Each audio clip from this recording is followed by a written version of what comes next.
According to Bloomberg, the Netherlands plans to limit ASML Holding N.V.'s ability to repair and maintain its semiconductor equipment in China, a potentially painful blow to Beijing's efforts to develop a world-class chip industry. The government of Prime Minister Dick Schoof will likely not renew certain ASML licenses to service and to provide spare parts in China when they expire at the end of this year, according to people familiar with the matter. This move by the Netherlands undoubtedly exacerbates its decoupling from the CCP's technology sector and may even trigger a wider decoupling in Europe and globally. Why is the world decoupling from Communist China's technology sector? What impact will technological decoupling have on ordinary Chinese people?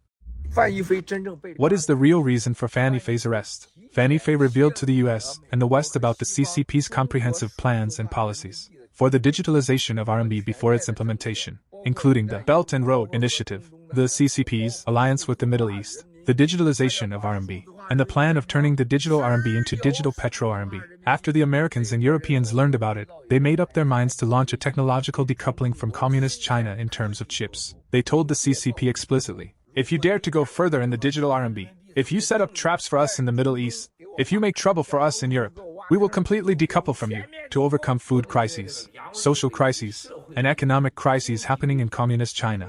The CCP government is willing to beat, arrest, and stabilize with an iron fist. So scary. Fellows inside Communist China, you have to think through how you are going to cope with it.